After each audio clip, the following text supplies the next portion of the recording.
11 দফা দাবিতে ডাকা কর্মবিরতি প্রত্যাহার করে কাজে যোগ দিয়েছেন আন্দোলনে নামা পুলিশ সদস্যরা। নিজ নিজ কর্মস্থলে কাজ শুরু করেছেন তারা। এতে স্বস্তি ফিরেছে জনমনে। এক সপ্তাহের কর্মবিরতির পর সোমবার নওগাঁয় কাজ শুরু করেন পুলিশ সদস্যরা। থানার কার্যক্রমের পাশাপাশি সড়কে শৃঙ্খলা ফিরিয়ে আনার কাজে যোগ দেয় ট্রাফিক পুলিশও। এ সময় সাধারণ জনগণ পুলিশকে ফুল দিয়ে স্বাগত জানায়।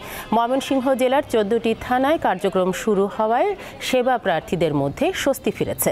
পুলিশ জানিয়েছে, সাধারণ মানুষের জানমাল রক্ষায় নগরীতে টহল বাড়ানো হয়েছে। শরীয়তপুরে জেলা পুলিশ লাইন্স থেকে পুলিশ সদস্যরা গাড়ি বহন নিয়ে প্রধান প্রধান সড়ক প্রদক্ষিণ করে। এছাড়াও বিভিন্ন থানায় যোগ দেন সংশ্লিষ্টরা। কর্মস্থলে যোগ দেওয়ার প্রথম দিনে ফেনী মডেল থানা পরিদর্শন করেন কুমিল্লা সেনানিবাসের GOC major general Mohammad Jahangir Alam.